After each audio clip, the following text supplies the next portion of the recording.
Só quero tua presença. Hoje não vou te pedir nada. Aptos para receber nessa noite.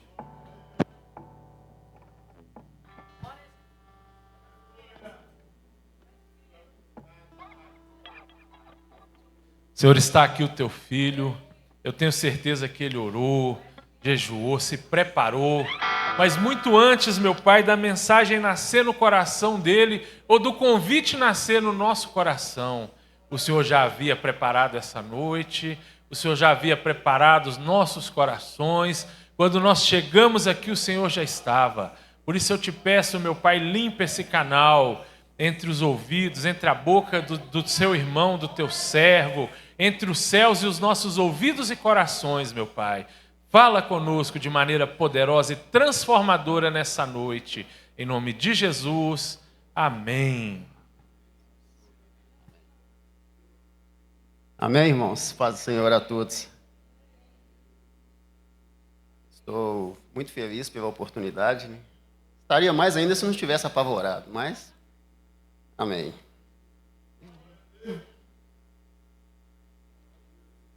Sem mais demoras, abra sua Bíblia comigo em Mateus 24, versículo 3. Amém?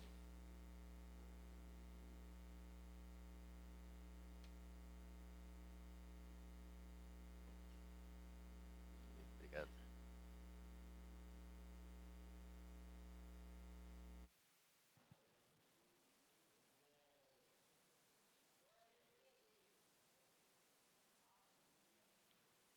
Amém? Vou ler só uma introdução aqui para não tomar muito tempo. O título fala sobre sofrimento e perseguições. Jesus estava sentado no Monte das Oliveiras. Então os discípulos chegaram perto dele e lhe perguntaram em particular: conte para nós quando é que isso vai acontecer? Que sinal haverá para mostrar que chegou o tempo de o Senhor voltar e de tudo acabar? Jesus respondeu: tomem cuidado para que ninguém engane vocês, porque muitos vão aparecer fingindo ser eu e dizendo: eu sou o Messias, e enganarão muitas pessoas. Não tenham medo quando ouvirem o barulho de batalhas ou notícias de guerras. Tudo isso vai acontecer, mas ainda não será o fim. Uma nação vai guerrear contra outra e um país atacará outro. Em vários lugares haverá falta de alimentos e tremores de terra. Essas coisas serão como as primeiras dores de parto. Amém? Vou ler só até aí. Só mesmo para a gente introduzir um pouco ao assunto aqui. Mas, na verdade, a primeira pergunta que eu queria que você fizesse a si mesmo: a vida de cada um de nós é realmente para ser feliz? Ou para a gente fazer ela feliz?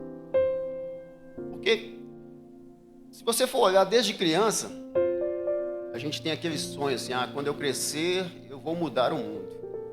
Né? Acho que talvez a maioria das crianças teve esse objetivo, nesse sonho, de falar: quando eu crescer, eu vou ser isso, vou ser aquilo e vou mudar o mundo. Aí nós crescemos, passamos a ter as responsabilidades do dia a dia, a observar o mundo, a realidade que é o mundo, e aí nós já começamos a ter um outro ponto de vista. Passamos a entender que nós não podemos mudar o mundo. Nós podemos, no máximo, mudar a nós mesmos. E aí nos esforçamos com esse objetivo. Porém, com o passar do tempo, nós vamos vendo que até mesmo mudar a nós mesmos é difícil, né? Que é o que Paulo disse: que aquilo que eu quero fazer, eu não faço, mas aquilo que eu não quero, eu faço. Ou seja, desde o pecado original, a raça humana foi, como de certa forma, fadada ao sofrimento. Você sabe disso, eu sei disso. Por quê? Porque nós sofremos de várias formas. Ou sofremos dores físicas, ou sofremos psicológicas ou espirituais. Tanto dores reais quanto abstratas, né? Sofremos em pensar na doença, na velhice, na morte. E sofremos quando realmente passamos por esses momentos. Então, ou seja, a vida humana em geral, ela é de certa forma repleta de sofrimentos. Isso é algo que todos nós que já temos uma certa idade não podemos negar. E o que tem de errado nisso? O errado não é o sofrimento em si mesmo, mas aquilo que nós fazemos do sofrimento. Muitas das vezes, o sofrimento nós tomamos ele como algo final em nossas vidas, ou seja, nos paralisa. Sendo que, na verdade, o sofrimento deveria ser algo para fazer com que nós buscássemos ser superiores ao sofrimento, a passar por cima dele e seguir em prol de um objetivo específico. Eu entrei nesse tema aqui por quê? Porque aqui Jesus falou aos seus discípulos justamente isso. No mundo vocês terão muitos sofrimentos. Ou seja, ele já foi bem claro daquilo que iria acontecer. Para quê? Porque quando nós sabemos de algo, de certa forma nós estamos vacinados contra aquilo ali, né? Quando você vai para uma academia, por exemplo, e começa a pegar peso, você vai aumentando a sua quantidade de peso, automaticamente o seu corpo cria uma resistência. Então, quando você, fora da academia, tiver que carregar certo peso, seu corpo já vai estar, de certa forma, vacinado para aquilo. Então, aquilo não será mais uma novidade para você. Diferentemente daquele que nunca foi numa academia, que nunca malhou, nunca carregou o peso, e seu corpo tem uma certa resistência quando vai pegar um certo tipo de peso e não vai conseguir. Por quê? Porque o corpo não está preparado para aquilo ali. E em relação ao sofrimento, o que Jesus já deixou bem claro, a realidade será isso. Você irá passar por isso, por aquilo. Eu já estou te prevenindo para quê? Para quando isso acontecer, você está, de certa forma, prevenido para isso.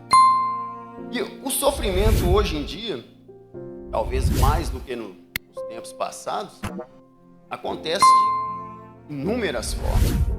Sofremos porque queremos agradar alguém, muitas das vezes não conseguimos. Sofremos porque desejamos algo material, não alcançamos. Sofremos depois que alcançamos e vemos que aquilo ali não dá a felicidade que a gente, de certa forma, esperava.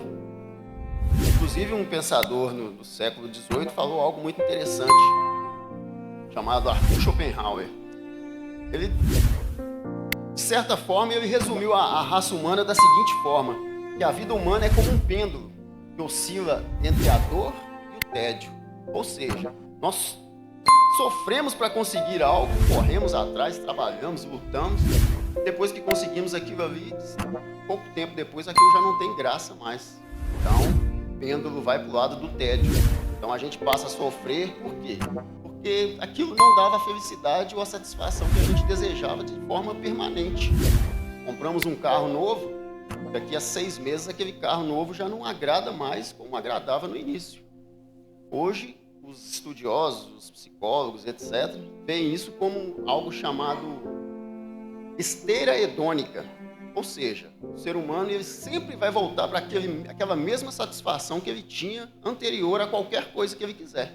Seja uma coisa boa ou seja uma coisa ruim. A pessoa às vezes vive de certa forma feliz ou triste, passa por uma enfermidade, um problema, uma certa tragédia na vida. Depois de um certo tempo, aquilo ali vai voltar para a normalidade de antes. Ela vai viver da mesma forma que vivia antes. Ou seja, aquele sofrimento passou e o estado normal dela voltou, seja para aquilo que ela alcançou, seja para um sofrimento do qual ela se livrou. E aí que vem a questão. O sacerdócio espiritual, eu dividi ele em 3 pontos. E os 2 primeiros pontos vai ser para justificar o terceiro. Em nome de Jesus, eu espero que o Espírito Santo possa falar ao seu coração. Possa, de certa forma, culminar esses 3 pontos dentro de você. Para quê? Porque o sacerdócio espiritual é a maior e mais sublime tarefa que Deus deu para o homem na face da terra. O homem para a mulher. Porque você pode alcançar bens materiais, você pode ter uma boa família, você pode ter um status, ter fama, ter tudo nesta terra. Mas quando seus dias terminarem aqui, como não iremos levar nada disso, nem a fama, nem o dinheiro, nem as riquezas, nem os amigos, nada vamos levar. Mas aquilo que nós determinamos aqui, ou que fizemos aqui, isso vai ficar para a eternidade. Por quê? Porque Deus deu essa tarefa para o ser humano como algo mais sublime, algo que, se você olhar pelos sofrimentos que a Bíblia apresenta, se você olhar as passagens que Jesus orientou aos discípulos, você vai ver que em várias passagens Jesus falou sobre isso, sobre os sofrimentos da vida, sobre os problemas que ia ter. Mas em que culminava esses sofrimentos? Em algo sublime, em algo superior ao sofrimento. Abra sua Bíblia comigo, também, em João capítulo 6, versículo 67.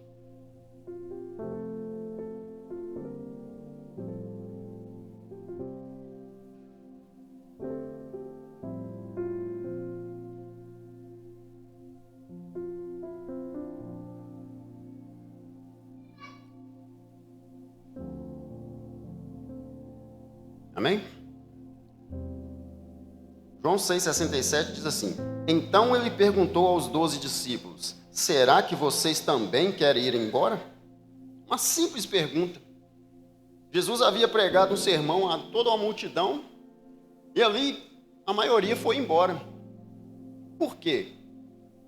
Porque queriam algo diferente daquilo que Jesus oferecia.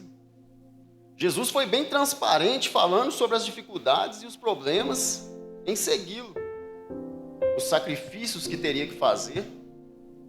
E o que a multidão queria? Queria algo simples, algo fácil, algo que traria um certo conforto. Jesus mostrou justamente o contrário. Jesus mostrou que essa missão sublime que ele tem requer sacrifícios, requer sofrimentos, requer a gente, muitas das vezes, matar o nosso próprio eu, nosso próprio ego, em prol disso. Quando ele perguntou isso aos discípulos, você vê que Pedro foi bem claro: Senhor, para onde iremos se só o Senhor tem as palavras de vida eterna? Ou seja, os discípulos viram ali algo além do sofrimento, algo sublime ao sofrimento. Porque quando nós olhamos para as nossas vidas de forma individual, se você olhar para si mesmo e ver os erros que comete no dia a dia, os arrependimentos que tem, os remorsos que tem, muitas das vezes nós vamos ter motivos renovados a cada instante para odiar a nós mesmos. Falar: poxa, por que eu não consigo fazer isso? Por que eu não consigo abandonar aquilo? Por que eu não consigo ser melhor nisso ou naquilo outro? Não é um erro de criação. Não foi Deus que nos criou com esse erro. É um erro de desobediência. Porque você vê que a partir do pecado no Jardim do Éden, nós passamos a adquirir este ponto, de certa forma, negativo. Algo que sempre vai acontecer conosco. Ou seja, a partir daquele momento, como do pecado entrou no mundo, automaticamente nós passamos a carregar esse peso sobre cada um de nós. Então, se formos olhar por este ponto, do lado negativo dos nossos erros, sempre nós vamos ter motivos para odiar a nós mesmos, para viver tristes, insatisfeitos, julgando, criticando, acusando a si mesmos, e muitas das vezes vamos entrar num estado, seja de depressão, seja de vazio existencial, que hoje é o que muitas pessoas sofrem, infelizmente. Mas quando você lança um olhar sobre si mesmo e vê que além desses erros você tem outras coisas positivas, qualidades, você passa a se olhar de uma outra forma, a agir de uma outra forma consigo mesmo. Por que eu estou falando isso?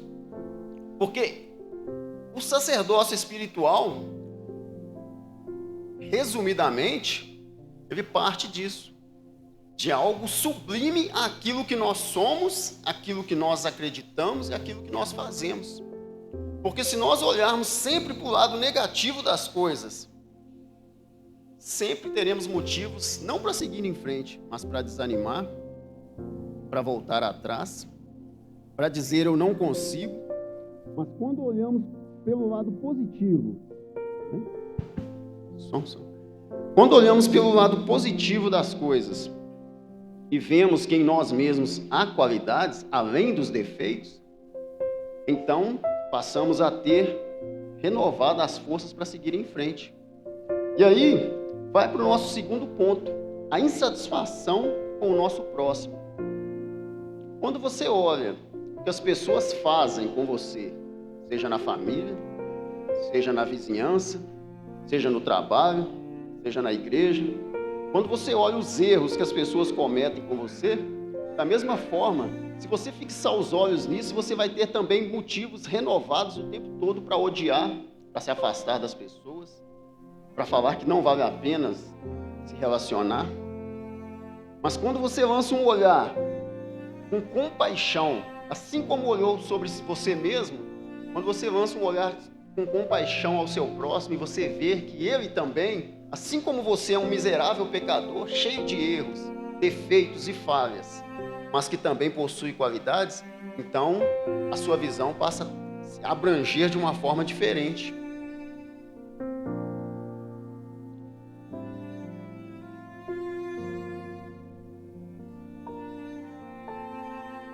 A compaixão é algo que é um dos dons mais extraordinários que o ser humano tem.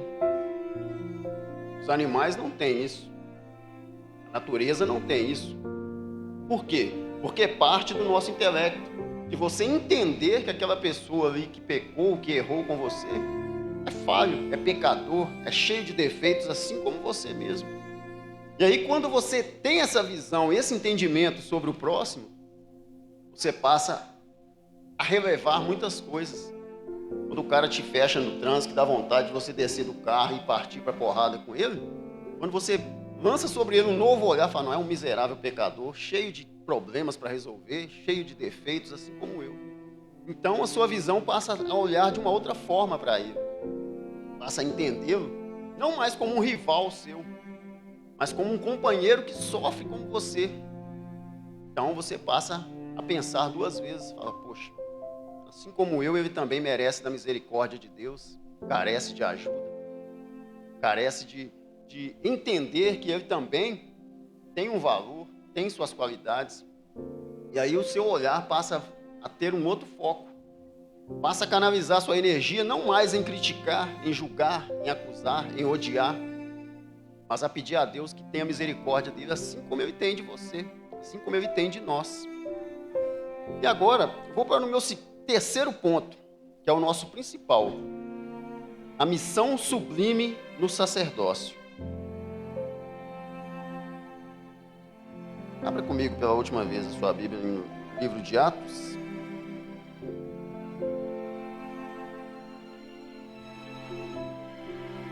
Capítulo 16.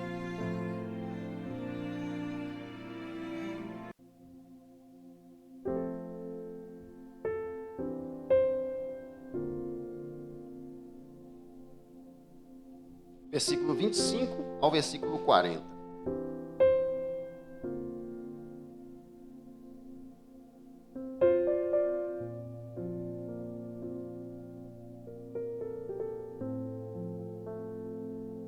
Amém? É um pouquinho grande, mas eu vou ler rapidinho para a gente não tomar muito tempo. É uma passagem bem conhecida, né? Mas só para a gente ter uma nova luz sobre ela. Mais ou menos à meia-noite, Paulo e Silas estavam orando e cantando hinos a Deus, e os outros presos escutavam. De repente, o chão tremeu tanto que abalou os alicerces da cadeia.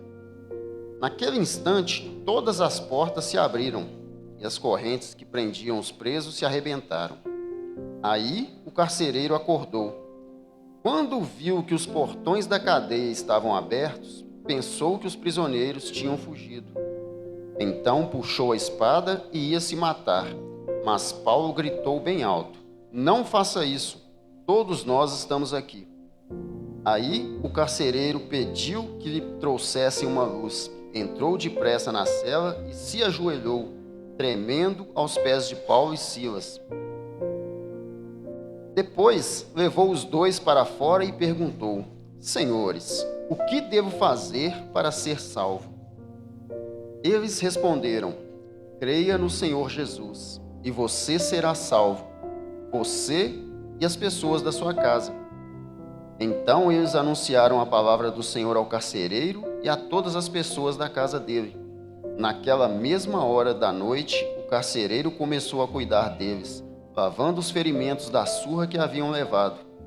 Logo depois, ele e todas as pessoas da sua casa foram batizados. Em seguida, ele levou Paulo e Silas para sua casa e lhes deu comida. O carcereiro e as pessoas de sua casa ficaram cheios de alegria, porque agora criam em Deus. Vamos ver só até aí. Essa passagem é muito interessante, porque, diferente da primeira, ou culminando com a primeira que nós lemos, que era em João 6,67, onde Jesus perguntou aos discípulos se eles também não queriam ir embora, já que a maioria havia ido. Eles não eram obrigados a ficar, mas eles viram naquilo ali algo superior, algo diferente, algo que até então a sua realidade nunca tinha dado antes. Ou seja, eles viram um sentido para as suas vidas acima dos sofrimentos. Jesus mostrou os sofrimentos que eles estavam sujeitos, mas eles viram, além daquele sofrimento, algo que daria um sentido muito maior para as suas vidas. Aqui, nesta passagem de Atos, a gente vê algo muito interessante também. Nesta primeira passagem, Jesus estava apresentando os sofrimentos ali, mas de uma forma abstrata. Ou seja, ele estava falando dos sofrimentos que eles iriam experimentar. Já aqui em Atos, o carcereiro já conhecia muito bem os sofrimentos, que ele via na prática os sofrimentos do dia a dia. E viu Paulo e Silas aquele sofrimento, não um sofrimento teórico, mas um sofrimento prático. E ele pensou, poxa, se depois desse sofrimento todo, essas pessoas estão cantando, que Deus é esse? Então ele viu naquilo ali algo que ele nunca tinha experimentado antes. Ele viu naquilo ali um sentido para a sua vida que nenhuma das experiências que ele havia experimentado antes tinha dado. Ele viu algo que vai além dos sofrimentos. O que eu quero dizer com isso? O sacerdócio que Deus deu a cada um de nós é a tarefa tão extraordinária e tão sublime que ela vai muito além de todos os sofrimentos aos quais nós estamos sujeitos nessa terra. Sejam os nossos sofrimentos pessoais, que são muitos, né? São renovados todos os dias, seja por aquilo que a gente quer, seja por aquilo que a gente não quer que aconteça, seja pelo medo que temos, né? Que é algo que aflige, não vou dizer todos, mas talvez a maioria da humanidade. São as principais preocupações que temos no dia a dia, que é a questão da doença, da velhice, da morte. Então a gente tenta, de certa forma, fazer o máximo possível, porque sabemos que o nosso tempo é limitado. Então nós sofremos porque sabemos que vamos envelhecer, queremos aproveitar o máximo da juventude, fazer o máximo. Quando a gente olha para trás e vê que talvez não alcançamos aquilo que desejávamos lá atrás, nos sofremos por causa disso. Então, como a nossa existência ela é, de certa forma, restrita, nós sofremos por isso. Por coisas que nem sabemos se vai acontecer. Sofremos pelo passado, né, que não temos como mudar mais. Sofremos pelo presente, pela realidade que vemos no mundo e absorvemos isso. E sofremos pelo futuro que nós nem sabemos se vai chegar. Né? Fazemos planos para daqui a 20 anos, sendo que nós não sabemos se vamos chegar no próximo ano. Então, isso causa sofrimento também. E aí, nesta passagem aqui, é algo tão extraordinário, que aquele homem viu em Paulo e Silas, ele não precisou pregar para eles primeiro. Por quê? Porque eles já viram na própria vida deles uma pregação. Ele viu no sofrimento deles uma pregação. E, de acordo com o seu raciocínio, ele pensou, poxa, que Deus é esse que pode ser tão extraordinário assim, que esses homens são capazes de sofrer e talvez até morrer por ele, e estão cantando ali ainda. Então ele viu naquela atitude de Paulo e Silas algo muito além de tudo aquilo que ele tinha experimentado. de tudo além do sofrimento que ele já tinha experimentado ali, que ele já tinha visto no dia a dia de carcereiro dele. Então ele falou, eu também quero experimentar isso. E ele teve a maior das experiências de sua vida. Não só ele, mas abrangiu a ele e a sua família. O que eu quero dizer com isso? O sacerdócio é a melhor tarefa que Deus podia dar para cada um de nós. Só que o sacerdócio, assim como a vida em geral, é repleta de sofrimentos, de dores, de preocupações, de contrariedades, que é o normal nosso, né? A gente almeja a felicidade, mas sabemos que para alcançá-la, temos que sofrer. Nada vem de graça. Tudo que temos que alcançar no mundo, principalmente se for algo que tenha valor, você vai ver que vai ter sofrimento para isso. Seja nas coisas mais simples, seja nas coisas mais difíceis. Quem aqui que nunca tirou carteira falou, hoje eu vou começar a me preparar para tirar a carteira. Aí você sabe, tem que estudar, tem que trabalhar, tem que pagar, tem que fazer várias coisas por aquele fim. E isso causa sofrimento por quê? Porque você fica ansioso para que aquela carteira chegue na sua mão. Mas até lá, todo um processo. Assim é para fazer uma faculdade, para entrar para a academia e que vê o corpo que deseja ter, tem sacrifícios, tem sofrimentos. O sacerdócio é algo que, da mesma forma, nós cuidarmos das nossas famílias, dos nossos entes queridos, pagarmos o preço por eles, também traz os sofrimentos. Mas aí que está o diferencial. Os sofrimentos que o sacerdócio traz é algo que dá um sentido para a vida de cada um de nós. Porque nós vemos nisso algo que vai além daquilo que poderíamos alcançar no mundo. Muitas das vezes nós admiramos ou até invejamos as pessoas que têm uma boa conta bancária, têm milhões de de seguidores na internet, vive uma vida, humanamente falando, de sucesso. Mas muitas das vezes, na sua vida pessoal, no seu privado ali, talvez não é aquilo tudo. Porque sofre assim como nós mesmos. Tem tudo, mas ao mesmo tempo tem também em si o sofrimento. Porque o sofrimento ele não está repleto ou reservado a uns ou outros, mas todos sofremos. De uma forma ou de outra, todos sofremos. Toda a humanidade. Né? E o estranho e o interessante em relação aos animais, se você analisar bem, você vai ver que se você pega um cachorro hoje para criar e daqui a 10 anos você está com esse cachorro ainda, você vai ver que aquele cachorro sempre manteve aquela mesma alegria, aquele mesmo vigor. Se ele não estiver doente, ele vai sempre manter aquele mesmo vigor. Diferente de nós que sempre estamos inquietos por causa de algo que queremos ter, desejamos, ou que queremos nos livrar. Então, nós temos este dom, mas que ao mesmo tempo, para nós joga contra nós mesmos.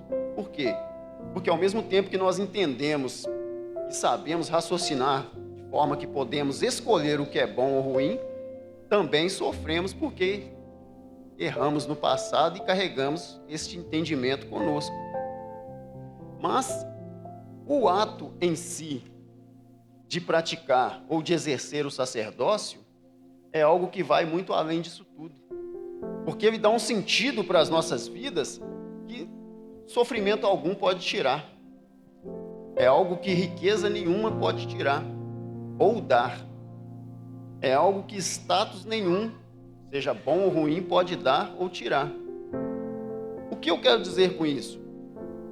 Nós temos a opção sempre de desejar exercer esse sacerdócio como algo sublime e uma missão especial que Deus nos deu, ou como uma obrigação, um fardo, uma tarefa pesada que temos que arrastar a vida inteira.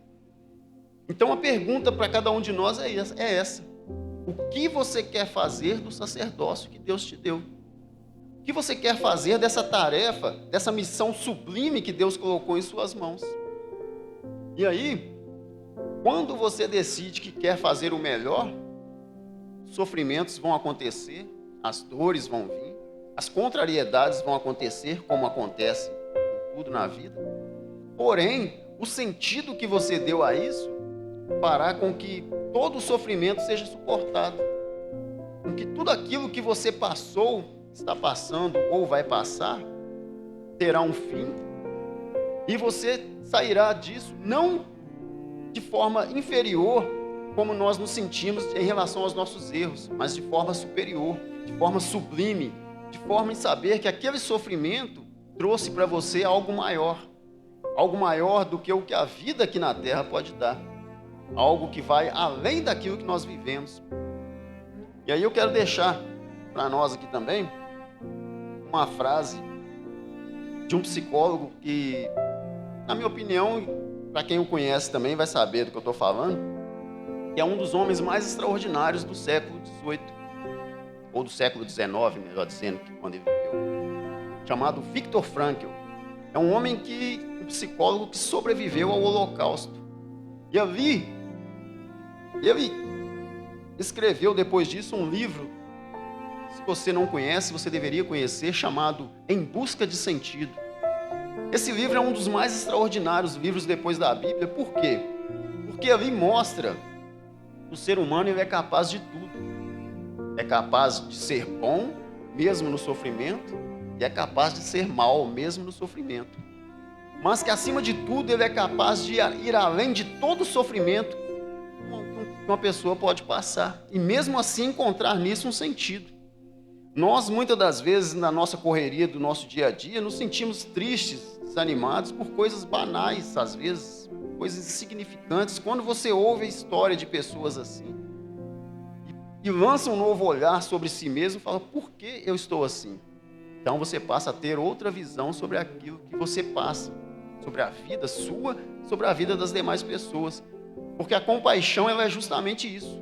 É você ver no outro o sofrimento dele, se identificar com aquele sofrimento.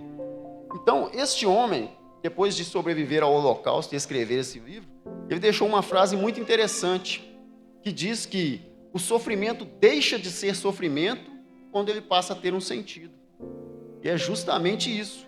Se você for olhar essas passagens de João e de Atos, resume bem isso que ele disse hoje no século XIX, sendo que foi dito há mais de 1000 anos atrás, talvez. Que aquilo que nós sofremos, se tiver um propósito maior para isso, nós encaramos isso e seguimos em frente. Agora, se não houver um sentido naquilo que nós sofremos, naquilo que queremos realizar, então o menor sofrimento que tiver vai nos desanimar. O que eu quero deixar para nós?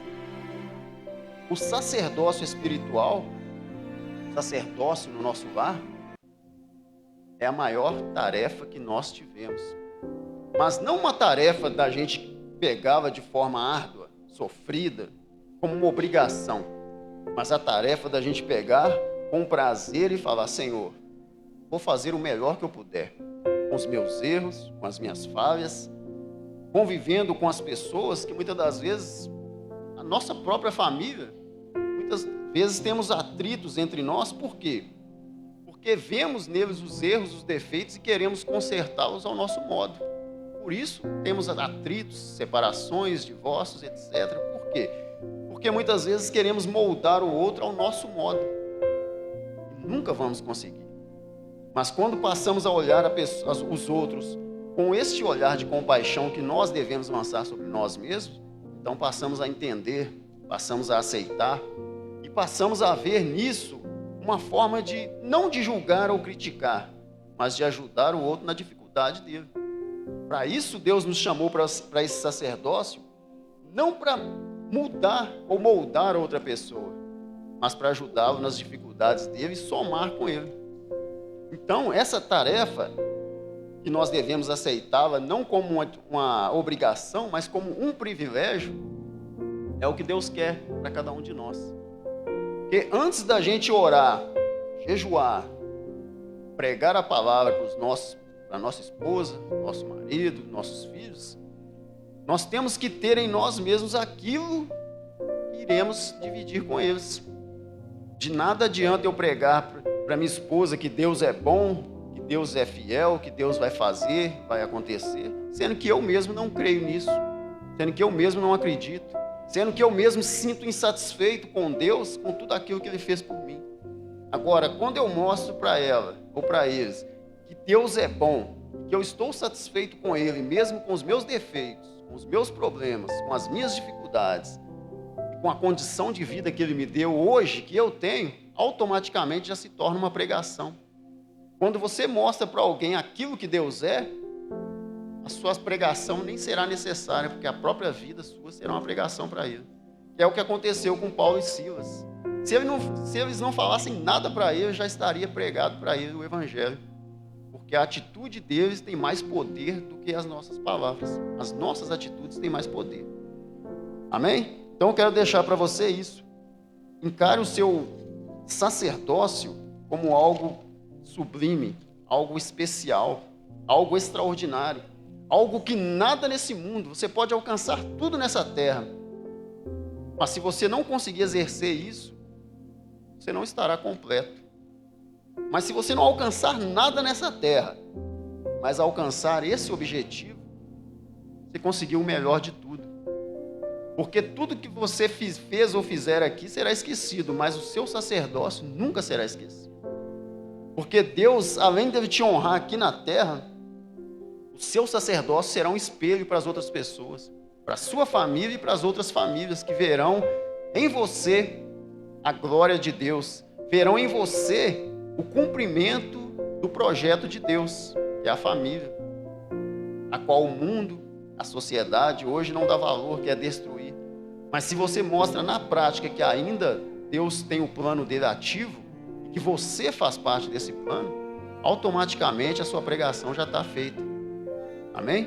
Então eu quero deixar essa palavra para você, que Jesus possa confirmá-la em seu coração, e que você entenda que mesmo com os seus defeitos, com as suas falhas, fraquezas e etc., Deus confia em você um projeto extraordinário. E através de você, outras famílias também serão abençoadas. Amém? Obrigado, viu? Glória a Deus. Meus irmãos,